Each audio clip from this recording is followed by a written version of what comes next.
Recording club में सभी साथियों को अजमेर से जयवंती आसवानी का नमस्कार। 15 मार्च 2019 शुक्रवार का दिन एक बार फिर से आप सबके साथ हूं the story of recording club part 39 लेकर। सबसे पहली और बहुत ही खुशी की खबर ये है कि हमारे चतुर्थ दृष्टिबाधित सशक्तिकरण सम्मेलन की घोषणा श्रीमान सूर्य प्रकाश सर ने कर दी है और रजिस्ट्रेशन भी उसके कल से स्टार्ट हो गए हैं। बहुत सुनहरा अवसर है ये हम सबके लिए आपस में मिलने का और नई जगह माउंट आबू देखने का। तो साथियों जल्दी से अपना रजिस्ट्रेशन करवाइए ऑफिस नंबर 7737868659 पर। इसके बाद उन सभी साथियों की तहे दिल से शुक्रगुजार हूं जिन्होंने ग्रुप में अपनी प्रतिक्रियाएं हमें दी हैं। और ज़्यादा समय न लेते हुए अपनी बात शुरू करती हूं कि एमए की रिकॉर्डिंग श्याम जी की जब मुझे मिली तो वो सुचारू रूप से रिकॉर्डिंग हो नहीं पा रही थी, उसमें आवाज़ें हो रही थी और मुझे लगा कि पहली रिकॉर्डिंग अगर इस तरह से ख़राब जाएगी तो अच्छी बात नहीं है। तो फिर सोचा कि कुछ ऐसा किया जाए कि जो रिकॉर्डिंग कर रहे हैं उसमें किसी प्रकार का डिस्टरबेंस नहीं हो ताकि स्टूडेंट्स को पढ़ने में कोई परेशानी ना हो। और इसके लिए मैंने फिर अपना एक अलग रूटीन तय किया, एक समय तय किया अपना रिकॉर्डिंग करने का। और वो ये था कि जब बच्चे स्कूल चले जाते थे, मेरी मदर इन लॉ भी जॉब करते थे, वो भी स्कूल चले जाते थे, उस टाइम में मैं थोड़ी बहुत कर लिया करती थी। और फिर रात के समय जब सब सो जाते थे तो उस समय मेरे पापा बिजनेस जो है वो हमारे घर से ही कर रहे थे। तो रिकॉर्डिंग रात को करने में आसानी हो जाती थी। वो 12 साढ़े 12 बजे आते थे और 10 साढ़े 10 बजे मैं अपने घर के कामों से फ्री हो जाती थी। तो उस समय भी मेरी रिकॉर्डिंग अच्छी हो जाती थी। इस तरह से श्याम जी की जब 2 1 वीक्स पूरी हो गई तो मैंने उन तक पहुंचाई और उन्हें वो रिकॉर्डिंग बहुत अच्छी लगी। किसी प्रकार का कोई डिस्टरबेंस भी नहीं आया था। और जब उनकी पूरी रिकॉर्डिंग कंप्लीट हो गई और मुझे उसका पेमेंट भी मिल गया और उस रिकॉर्डिंग के बाद मेरे पास पुस्तकों का एक अंबार सा लगने लगा। 1 वीक्स पासबुक, पाठ्य पुस्तकें, सभी तरह की रिकॉर्डिंग मेरे पास आने लगी। टेप भी मेरा स्वयं का माताजी ने मुझे अवेलेबल करवा दिया था, ये अच्छी बात थी। तो ये कह सकती हूँ मैं कि 2009 में जिस चीज़ की मैं तलाश में थी वो मेरी पूरी हो चुकी थी। रीडिंग भी मुझे मिल चुकी थी और रिकॉर्डिंग भी मेरे पास बहुत थी। उस समय में ये हुआ साथियों कि एक बार एक सज्जन आए मेरे पास जयपुर से। उनके भाई राम किशोर मीणा की कक्षा 12 की कुछ पासबुकें लेकर आए और उन्होंने मुझसे कहा कि ये कैसेट्स जो हैं वो रिकॉर्ड करी हुई हैं लेकिन वापस ये पासबुकें रिकॉर्ड करनी है। तो मुझे बड़ा आश्चर्य हुआ कि जब रिकॉर्डिंग की हुई है तो दोबारा क्यों करवाना चाह रहे हो आप, ये प्रश्न मैंने जब उनसे किया तो उन्होंने कहा कि रिकॉर्डिंग में बहुत डिस्टरबेंस है और ये भी समझ में नहीं आ रहा कि कहाँ से शुरू हो रही है कहाँ ख़त्म हो रही है। बहुत ही स्पीड भी फास्ट है जिससे कि उनके भाई को पढ़ने में बहुत दिक्कत आ रही थी। और उन्होंने कहा कि जो भी आपका पे बनेगा वो हम कर देंगे लेकिन प्लीज़ आप अच्छी रिकॉर्डिंग कर दीजिए। और जहाँ तक मुझे याद है आरिफ शायद उन्हें लेकर आया था मेरे पास। तो मैंने कहा ठीक है सर, मैं कर दूंगी, आप निश्चिंत रहिए और अच्छी ही रिकॉर्डिंग होगी। मैंने उनकी कक्षा 12 की जो पासबुकें उन्होंने मुझे दी थी वो रिकॉर्ड करके उन्हें दी। वो मेरी पहली रिकॉर्डिंग थी जो किसी अन्य शहर से मेरे पास आई थी। जब उनकी रिकॉर्डिंग पूरी हुई और पेमेंट देने का समय आया तो उन्होंने मुझसे चार्ज पूछा, तो मैंने कहा 15 रुपये पर कैसेट के हिसाब से रिकॉर्डिंग का चार्ज लिया जाता है, और मेरा नया नया काम है तो आपको जो उचित लगे वो दे दीजिए, और अगर पसंद आती है तो फिर नेक्स्ट टाइम देखेंगे। उन्होंने मुझे 15 रुपये ना देकर 18 रुपये के हिसाब से पर कैसेट का पे किया, और ये भी बताया उन्होंने कि जो पहले कैसेट्स उन्होंने रिकॉर्ड करवाई उनके 20 रुपये वो पर कैसेट के हिसाब से पे कर चुके हैं। तो मैंने उनसे कहा नहीं, आप मुझे 15 रुपये ही पर कैसेट दे दीजिए, क्योंकि ऑलरेडी पहले ही आप दे चुके हैं इसका पेमेंट। लेकिन फिर भी उन्होंने मुझे 18 रुपये पर कैसेट के हिसाब से पे किया। उस रिकॉर्डिंग में मैंने ये महसूस किया कि जितनी ज़रूरत मुझे है रीडिंग की, रिकॉर्डिंग की, उससे कहीं ज़्यादा ज़रूरत है स्टूडेंट्स को रिकॉर्डिंग अच्छी मिले। क्योंकि रीडर से तो एक बार फिर भी आप सामने बैठ के पूछ सकते हैं, कह सकते हैं, लेकिन रीडिंग रिकॉर्डिंग के बारे में ऐसा नहीं हो सकता। जो एक बार रिकॉर्ड हो गया और स्टूडेंट्स के पास पहुंच गया तो वो उसे पढ़ना ही पड़ता है। कमियां ये थी उसमें कि हालांकि मैं पूरी तो नहीं सुन पाई थी, लेकिन एक कैसेट जब मैंने सुनी तो वो अंग्रेजी विषय के पैसेज रिकॉर्ड करे हुए थे। अंग्रेजी विषय के जो पैसेज होते हैं उसमें होता ये है कि पहले पैसेज होते हैं, फिर उनके क्वेश्चन, फिर पैसेज, फिर क्वेश्चन। आंसर जो है पैसेज खत्म होने के बाद लास्ट में दिए गए होते हैं।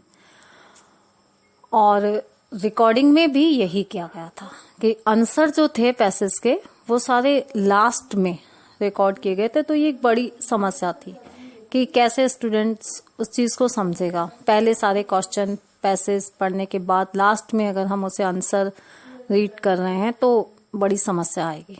और एक और बड़ी प्रॉब्लम ये थी कि पासबुक मैंने चेक की तो उसमें बीच में कुछ पेपर जो थे वो क्रम से नहीं थे। जैसे 70 के बाद 73, फिर 76 और पीछे अलग से पेज जुड़े हुए थे, तो ये भी उसमें ध्यान नहीं दिया गया था। तो मुझे लगा कि वास्तव में उस स्टूडेंट्स को पढ़ने में बहुत ही दिक्कत आई होगी। तो मैंने फिर इन चीज़ों का ध्यान रखा और बहुत अच्छी मेरी रिकॉर्डिंग उस समय चल रही थी। सब कुछ जीवन में बहुत अच्छा चल रहा था, और बचपन से ही जो अक्सर मेरे पिताजी अपने बिजनेस में बहुत ही व्यस्त रहे, तो कभी उनसे मेरी इतनी बातचीत भी नहीं हो पाई।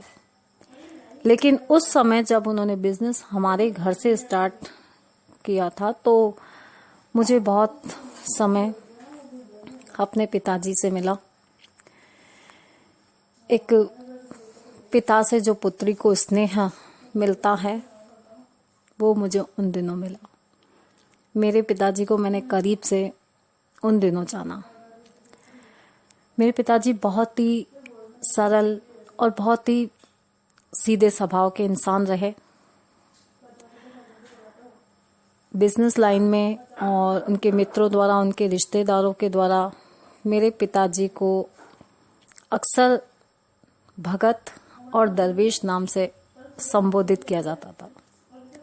साथियों, दरवेश जो है ये एक उर्दू भाषा का शब्द है और दरवेश का अर्थ होता है संत, महात्मा। तो ये उनकी सरलता की वजह से ही था कि सब उन्हें भगत और दरवेश कहते थे। मेरे पापा उन दिनों मुझसे हर बात शेयर करते थे, बिजनेस की हो, फिर चाहे घर की हो, चाहे उनके बचपन की हो। कभी लगा नहीं था कि मेरे पिताजी के मन में इतनी बातें भी हैं या वो इतना कुछ शेयर कर सकते हैं किसी से। हमेशा शांत रहते थे। तो लगा कि मेरे हिस्से का जो प्रेम था पिता से वो मुझे अब मिला। लेकिन भाई के जीवन में बहुत अव्यस्तताएं चल रही थी, तो उस वजह से पूरी फैमिली डिस्टर्ब थी। साथियों, जिस कार्य को अब तक मैं स्वार्थ से कर रही थी, ये सोचकर कर रही थी कि जितना काम मैं करूंगी उतना मुझे इसमें अच्छा पैसा मिलेगा, फिर एक घटना ऐसी घटी कि वो जो स्वार्थ था मेरा मन से बिल्कुल निकल गया। एक दिन दोपहर का समय था और मेरे पिताजी उस समय आए और उन्होंने मुझे कहा कि अगर तुम्हें थोड़ा सा समय मिले तो कल तुम अपनी मम्मी से मिल के आ जाना। उनकी तबीयत ख़राब हो रही है काफ़ी और भाभी पियर गई हैं। वही उनका आपसी विवाद जो कि चल रहा था। हालांकि मैं बहुत व्यस्त थी उन दिनों और ये मेरे लिए बहुत अच्छी बात थी। रिकॉर्डिंग, रीडिंग, घर का काम और बच्चे, ये मेरी दुनिया बन चुकी थी अब। लेकिन फिर भी परिवार के प्रति फर्ज था तो वो भी निभाना था। तो दोपहर के समय शुक्रवार का दिन था और मेरा फास्ट था। करीब 1 बजे मैं अपने घर गई। मम्मी से बातचीत करने के बाद जब मैं वहाँ से वापस लौटी तो उस समय 4 बज चुकी थी और मेरा स्कूल में रीडिंग का टाइम हो चुका था। अब मेरे पास इतना समय नहीं था कि मैं घर जाऊँ, भोजन करूँ और फिर रीडिंग के लिए आऊँ। बहुत टाइम लग जाता है इन सब चीज़ों में। तो डायरेक्ट ही मैं स्कूल चली गई रीडिंग के लिए। 4 बजे से 5 और 5 से 6 बजे का बैच तो मैंने रीडिंग करवा दी। लेकिन उसके बाद अब आसानी हो गया था मेरे लिए भूख सहन करना। तो स्टूडेंट्स जब आए 6 बजे के बैच में तो उन्होंने मुझसे कहा कि क्या हुआ, आज आप बड़े थके थके से लग रहे हो। तो मैंने उन्हें बताया कि भाई शुक्रवार है और फास्ट भी है, भूख बहुत तेज़ लग रही है, लेकिन अब ये 8 बजे तक रीडिंग करवानी है, उसके बाद घर जाकर खाना बनाना है और फिर खाना है, लेकिन भूख बर्दाश्त नहीं हो रही है। तो उन्होंने मुझसे बहुत इजीली कह दिया कि चलो फिर खाना खाते हैं। मैंने कहा कहाँ खाते हैं? कहा हॉस्टल में खाना खाएंगे। तो मैंने कहा हॉस्टल में फिर एक्स्ट्रा खाना आप लोगों को मिल जाता है? तो उन्होंने कहा हाँ। तो मैंने मना किया, नहीं रहने दो, मैं घर जाके खा लूँगी। लेकिन वो नहीं माने और उस दिन पहली बार मैंने हॉस्टल में प्रवेश किया। स्कूल से थोड़ा काफ़ी बड़ा है हॉस्टल। प्रवेश करते ही 2 बेंचेस लगी हुई हैं और उसके थोड़ा आगे चल के ही कॉर्नर से सीढ़ियाँ ऊपर की तरफ जाती हैं। नीचे वही एल टाइप में रूम्स बने हुए हैं और ऊपर जब हम गए तो वहाँ पे काफ़ी बड़ा सा हॉल था। कोई फॉर्मेलिटी नहीं, कोई दिखावा नहीं, कुछ भी नहीं। बड़े आराम से बैठकर हमने खाना खाया। दाल और रोटी इस दिन हॉस्टल में बनी थी। कोई थाली नहीं थी, कोई चम्मच नहीं था। टिफ़िन में दाल थी, हाथ में रोटियां। लेकिन सच पूछिए तो इतना अच्छा लगा ना मुझे उस दिन खाना खाने में। उनका जो, क्या कहूँ मैं, शब्द नहीं मिल रहे हैं। सच पूछे मुझे उनका अपनापन, उनका जो प्रेम मुझे मिला, मैं विश्वास नहीं कर पा रही थी कि यार इतना भी अच्छा कोई हो सकता है। एक स्टूडेंट की तबीयत ठीक नहीं थी। ये सब ध्यान मेरा खाना खाने के बाद ही गया कि हॉस्टल क्या है, कैसा है। पहले तो भूख जो इतनी ज़ोरदार थी और दाल जो हॉस्टल में बनी थी, भूख के मारे मैंने खा ली। तो दाल की कंडीशन कुछ ऐसी थी कि दाल की महामारी थी।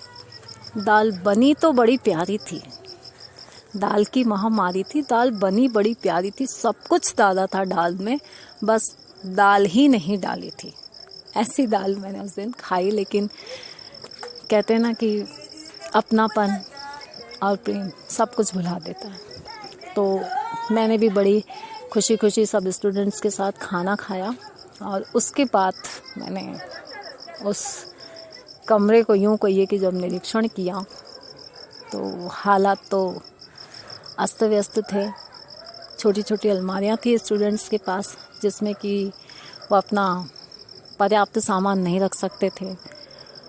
कुछ बेड्स पे चादर थी, कुछ पे नहीं थी। कपड़े यूं ही तनियों पे टंगे हुए थे। यानी एक समुचित व्यवस्था हॉस्टल में भी नहीं थी। और एक स्टूडेंट था जिसकी तबीयत बहुत ख़राब थी, तो उससे मैंने पूछा क्या हुआ, तो बाकी बच्चों ने मुझे बताया कि तबीयत ख़राब थी, इसकी दवाई वगैरह इसको दिलाई है और रेस्ट कर रहा है और कुछ नहीं, बस ये मजाक किया, कुछ नहीं, सेवा करवा रहे हैं ये, तो बस इनको सेवा चाहिए इसलिए। तो कुछ हंसी मजाक का दौर यूँ चलता रहा। बाहर जब मैं बालकनी में आई और नीचे की तरफ देखा तो ग्राउंड में हालात और भी ज़्यादा ख़राब थे। बहुत सारी टूटी फूटी टेबल्स पड़ी थी, कुछ पुराने कपड़े जगह जगह थे, कॉर्नर्स में रोटियों के अवशेष दिखाई दे रहे थे। तो मैंने स्टूडेंट्स से यही कहा, मैंने कहा इसमें तो स्टूडेंट्स की भी कुछ गलती है कि ऐसे इधर उधर फेंक देते हैं ये सब, लेकिन ठीक है अब जो भी है। और वहाँ के जो वॉशरूम्स थे वहाँ से बहुत ही गंदी स्मेल आ रही थी बाहर आने के बाद। तो उस दिन पढ़ाई नहीं हुई इस बैच में। उन्होंने कहा कोई बात नहीं, आज अब बस थोड़ी सी देर तो बची है, थोड़ी सी देर के लिए क्या पढ़ाई करेंगे, छोड़ो रहने दो। ना जाने क्यों, हालांकि कोई विशेष बात नहीं थी, लेकिन उस दिन से ये लगा कि यार हम अपने घर में कितनी सारी फॉर्मेलिटीज़ करते हैं खाना जब खाने बैठते हैं तो, लेकिन आज कुछ भी ना होकर भी बहुत कुछ मिला मुझे। और उन स्टूडेंट से एक ऐसा मेरा रिश्ता बन गया जैसा कि एक परिवार में भी शायद नहीं होता है। उस दिन से स्वार्थ की भावना मन को छू भी नहीं पाई। यूँ लगा कि ज़िंदगी में जो तलाश थी जॉब की वो आज पूरी हो गई। हालांकि ये नहीं सोचा कि ज़रूरी नहीं है हमेशा ही ऐसे स्टूडेंट्स मिलते रहें, लेकिन बस ये महसूस हुआ मन में कि नहीं, अब मुझे हमेशा यही काम करना है, रीडिंग और रिकॉर्डिंग, और जितना हो सके अच्छा। अब जब भी मैं पढ़ाने जाती तो एक अपनापन लगता था, पढ़ाने में भी बड़ा अच्छा लगता था। और कई बार तो यूँ हो जाता कि बातों में समय निकल जाता। भैरूलाल जी का जो बैच था, उस बैच में भैरूलाल जी से भी काफ़ी बातें मेरी होती थी। हर स्टूडेंट्स मतलब एक तरह से अब मेरे लिए अपना था। तो वो अब चेंज हो चुका था। जो एक उद्देश्य लेकर मैं चली थी कि मुझे पैसा कमाना है। पैसा सभी कमा लेते हैं ज़िंदगी में साथियों, कोई भी जॉब करिए आप, लेकिन जो सम्मान, जो प्यार, जो अपनापन मुझे वहाँ से मिला ना, शायद वो हर किसी को नहीं मिलता।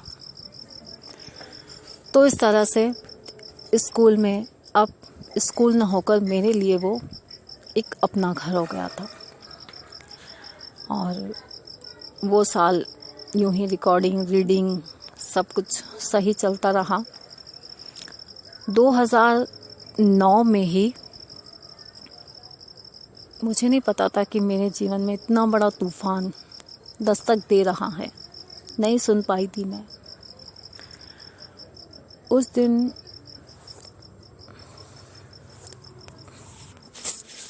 उस दिन 12 दिसंबर का दिन था और शनिवार। नॉर्मली जैसे सुबह हमेशा की तरह शुरू होती है वैसे ही अपने दैनिक कार्यों से शुरुआत हुई और 11 बजे के समय मेरे पिताजी आए। उस दिन वो मेरी भांजी और भांजा दोनों ही छोटे छोटे थे, उनको लेकर आए थे। तो मैंने कहा कि आज इनको लेकर आए हो आप। हालांकि हमारा घर जो था वहाँ पे ग्राउंड, घर के बैक साइड भी और आगे भी बहुत अच्छा था, बच्चे आराम से खेलते रहते थे। लेकिन फिर भी थोड़ा डिस्टरबेंस तो होता है अगर छोटे छोटे बच्चे घर में आ जाए तो बड़े दुखी स्वर में उन्होंने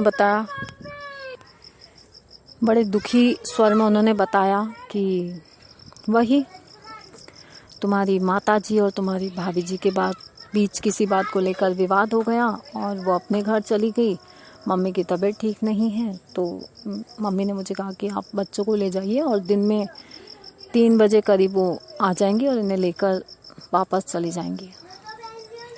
तो दिसंबर का महीना था, उस समय कॉलेज के स्टूडेंट्स मेरे पास दिन में आते थे रीडिंग के लिए। हालांकि बच्चों ने कोई डिस्टर्ब नहीं किया, आराम से मैंने अपना काम पूरा किया। और उसी दिन रफ़ीक मोहम्मद नाम से बीकानेर से एक स्टूडेंट मेरे पास आए थे 1 वीक्स रिकॉर्ड करवाने के लिए। लेकिन उनकी शर्त ये थी कि मार्च में उनके पेपर थे, तो बहुत ही जल्दी उनको वो रिकॉर्डिंग चाहिए थी।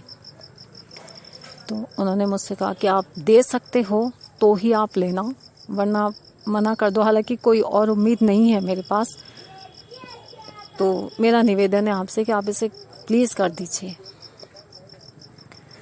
तो मेरी वो एक आदत जिसका जिक्र कि मैं पहले कर चुकी हूँ, हाँ, मैंने उनसे रिकॉर्डिंग ले ली और मैंने उनसे कहा कि ठीक है, बहुत जल्दी मैं ये 1 वीक सीरीज़ कंप्लीट करके और आपको दे दूँगी। वो अपनी 1 वीक्स मुझे देकर चले गए और करीब 2:30 बजे मेरी माताजी आई। मेरे पापा के लिए वो लंच भी लेकर आई थी और बच्चों को भी लेने आई थी। तो सारा परिवार एक साथ था, हम सभी एक साथ बैठे हुए थे। पापा ने अपना लंच किया, चाय के बहुत शौकीन थे वो, तो उस दिन चाय भी साथ हुई और लंच भी साथ हुआ। और 4 बजे फिर वो अपने सप्लाई के काम पे निकल गए। मम्मा अपने बच्चों को लेकर घर चली गई और मैं रीडिंग के लिए। रात को फ्री होते होते उस दिन 10:30 पौने 11 बज गई। थकान तो बहुत हो रही थी शरीर में, लेकिन मुझे लगा कि अभी ये रिकॉर्डिंग मैंने ली है और मैंने उनसे प्रॉमिस भी किया है कि मैं आपको बहुत जल्दी दे दूँगी। तो मैं चाहती थी कि उसी दिन से मैं उस रिकॉर्डिंग को स्टार्ट कर दूँ। और पापा के आने में भी अभी टाइम था, वो 12 साढ़े 12 बजे करीब आते थे। तो मैंने कहा तब तक वैसे भी मैं जागती हूँ तो मैं कर लेती हूँ। तो मैंने उनकी फर्स्ट 1 वीक लगा कर फर्स्ट कैसेट स्टार्ट करी और वो ए साइड पूरा हो चुका था। बी 15-20 मिनट का शेष था। इतने में मेरे पिताजी आ गए, 12 बजी थी उस समय। तो उन्होंने मुझे डांट लगाई कि तुम ये रात को भी अपनी पढ़ाई करती हो, आंखों पे जोर पड़ता है और दिन भर भी तुम्हें काम रहता है, लेकिन फिर भी मानती नहीं हो तुम, है ना। तो मेरे पापा रिकॉर्डिंग वगैरह तो नहीं समझते थे, वो बस ये मेरी पढ़ाई लेकर चलते थे। तो मैंने कहा कि हाँ, वो आप भी आ गए ना, मैं आपका भी वेट कर रही थी। तो मैंने कहा नहीं, अब तुम सो जाओ और बहुत रात हो चुकी है। मैंने कहा मैं भी बस सो रही हूँ। और उस दिन उनके घुटनों में बहुत ज़्यादा दर्द हो रहा था, ठंड भी बहुत कड़ाके की थी। तो मैंने कहा आपको चाय बना दूँ? मना कर दिया। उन्होंने कहा नहीं, बहुत रात हो चुकी है, अब तुम सो जाओ। उन दिनों मेरा जो छोटा भाई था सुनील, वो भी हमारे साथ ही रह रहा था। 11th के बाद उसने पढ़ाई छोड़ दी थी, लेकिन ज़िद करके मैंने उसे 12th का फॉर्म भरवाया था। तो वो भी हमारे साथ ही रह रहा था और सो चुका था। 12:30 बजे करीब पापा और बड़े वाले भैया जो थे चले गए। मैंने सोचा कि अब ये बस थोड़ी सी देर की और है, मैं इस कैसेट को कम से कम ख़त्म कर लेती हूँ, ताकि कल जब मैं शुरुआत करूँ तो न्यू कैसेट से शुरुआत करूँ।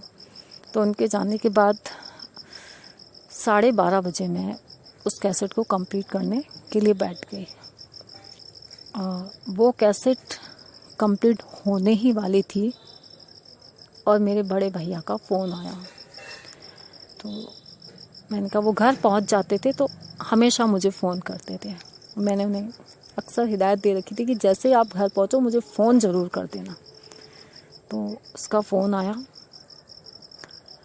लेकिन उस दिन उसके शब्द अलग थे,